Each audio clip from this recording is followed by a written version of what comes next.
আসসালামু আলাইকুম গাইস, তোমরা সবাই কেমন আছো? আলহামদুলিল্লাহ আমিও ভালো আছি। সকালবেলা ঘুম থেকে উঠে আমন্ড বাদাম খেয়ে নিলাম।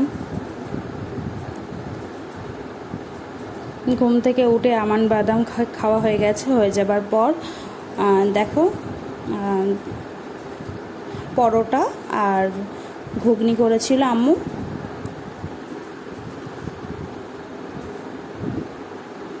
তো সেটাই খাওয়া দাওয়া করব।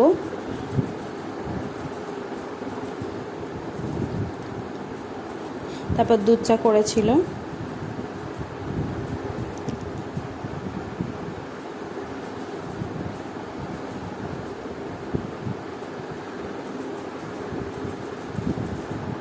তারপর আমি সেটাই খেয়ে নিচ্ছি।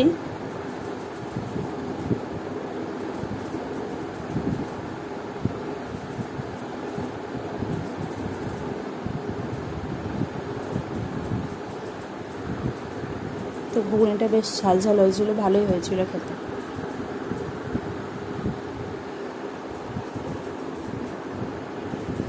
তারপর এইভাবে আমি খাওয়া দাওয়া কমপ্লিট করছিলাম।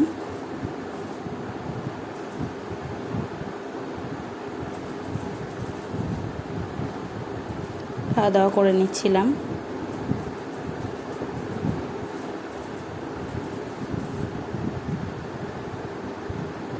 তারপর একটু চাটা খেয়ে দেখছিলাম কেমন হয়েছে। দুধ চাটা খুব টেস্টি হয়েছিল, খুব টেস্টি হয়েছিল। তারপর আর ছাদে চলে আসলাম। এসে দেখেছো তো কী পরিমাণে পিঁপড়ে ধরেছে ড্রাগন গাছে ফুল ফলে। তো এসে ভাই বলছে যে তারা একটু করে দেয়। আমি যে স্প্রে মেশিন তো আনা হয়নি, তো ভাই বলছে ঠিক আছে একটুখানি দেখি হচ্ছে সার্ফ দিয়ে, হলুদ দেওয়া হয়নি, শুধু সার্ফ দিয়ে একটু ও ছিটে ছিটে মাখছিল হাত দিয়ে, যেহেতু স্প্রে মেশিন আনা হয়নি, হলুদ ছিল না, নিম পাতা রস ছিল না। তো ভাই বলছে এটা দিয়েই দেখি আপাতত কি হয়। তো এটা দিয়েই করে দিয়ে দেওয়া হচ্ছিল।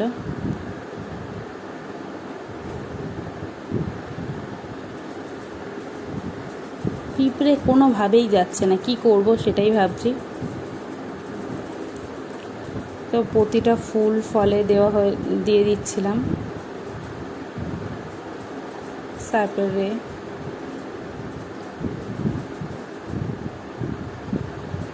ফুলে ফলে প্রতিটা যে কটা হয়েছে সবটাই দিয়ে নিচ্ছিলাম।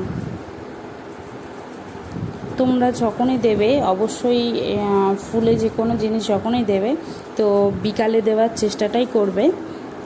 আমরা তখন রৌদ্র ওঠেনি তখন দিয়েছি, কারণ সূর্যের আলোতে দিলে কী হয় পুড়ে যাওয়ার সম্ভাবনা থাকে। তো এইভাবেই দিয়ে এবার নিচে চলে এসেছি।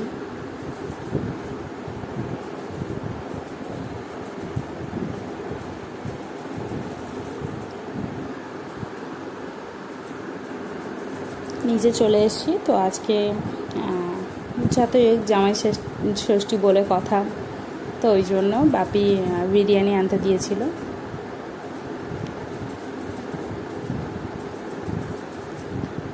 তো আমরা সেটাই দুপুরবেলা খাওয়া দাওয়া করছিলাম।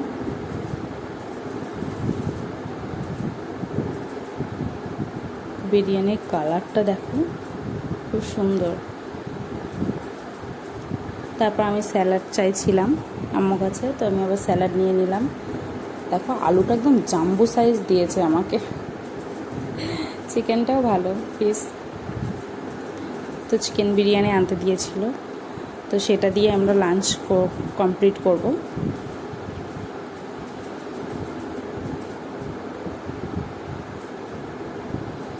আলুটা পুরো জাম্বো সাইজ, মন একদম খুশি হয়ে গেল।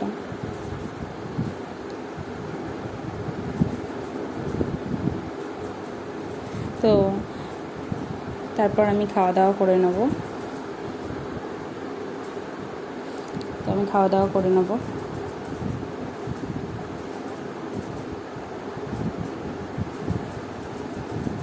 দেখো আমি খাওয়া দাওয়া করে নিচ্ছি।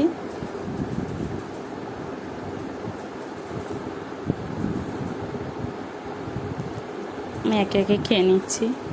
স্যালাড খেলাম, একটু শসা,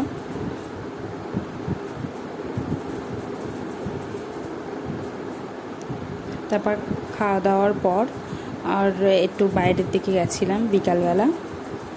আদির বলছে চলেন আপা ঘুরে আসি, তাই আমি বলছি চল। তারপর আমি আদিলকে বলছি টাটা দে, তো আবার টাটা দিয়ে দিল। দেওয়ার পর আমি আর আদিল হাঁটতে হাঁটতে চলে গেলাম, আর ভাইও গেছিলো। দেখো ওকে নিয়ে আমি যাচ্ছিলাম।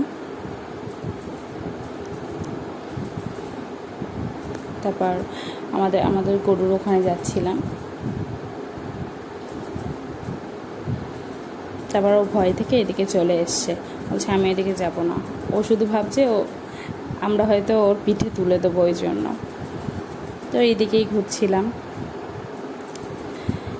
ঘুরছিলাম আর ও বলছে বরফ আমাকে ধরেন। তো আমি এমনি হাঁটছিলাম, ও দৌড় দিয়েছে এক ছুটে। তো বলছি ধরলেন না কেন? আমি বলছি না, পড়ে যাবি তুই। তারপর এরকম করেই কেটে যাচ্ছিলো দিনটা। দেখো তারপর আমাকে চলে আসতে বললাম, তারপর ও চলে আসলো। তারপর আবার বাড়ির দিকে চলে আসছি।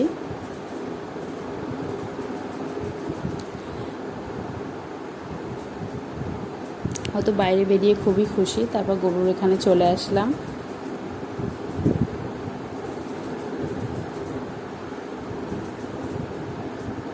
তো ওকে হচ্ছে গাছের এতে বাঁধা ছিল সারাদিন, তো তারপর এখানে বেঁধে দিচ্ছে। ও ঘাস খেতে খুবই ভালোবাসে, বিচুলি তারপর ভুসি দেওয়া হচ্ছে, ওর থেকে বেশিও যেন ঘাস খেতে ভালোবাসে।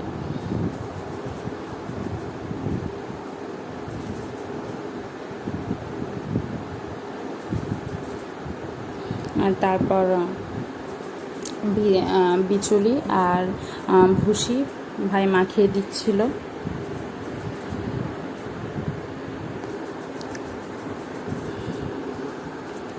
তারপর আবার একটু ভুসি দিয়ে নিচ্ছে, ওটা অল্প ছিল, তাই ও সরিয়ে ঠিক সুন্দর করে একদম মাখিয়ে দিচ্ছিল, যাতে ওর খেতে টেস্ট লাগে, মজা লাগে। ওই জন্য সুন্দর করে মাখিয়ে দিচ্ছিল, আর ও মজা করে খেয়ে নিচ্ছিল।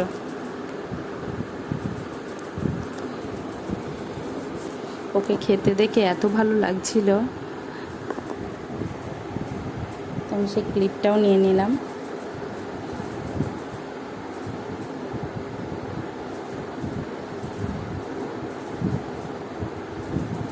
তারপর আমি আর আদিল একটা ভ্যানে বসেছিলাম, ও খাচ্ছিল আর আমরা ওর সামনেই একদম ভ্যানে বসেছিলাম।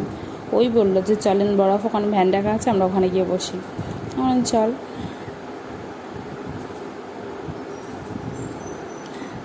তারপর ও আর আমি একটু কথা বলছিলাম, গল্প করছিলাম। তারপর ও বলছে ওখানে উঠবো, আমি বলছি না উঠিস না।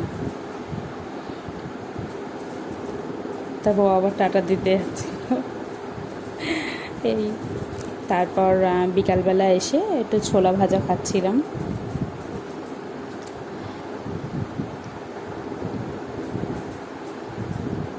এটা আমার অত ভালো লাগে না, কিন্তু বিকালবেলা খেতে ইচ্ছে হলো হঠাৎ, তো তাই ছোলা ভাজা খাচ্ছিলাম।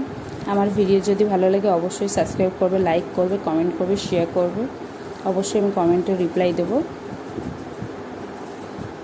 তো দেখো এইভাবেই আমি খাওয়া দাওয়া করছিলাম। অবশ্যই গাইস সাবস্ক্রাইব করে দেবে। নেক্সট ভিডিওয়ে দেখা হবে।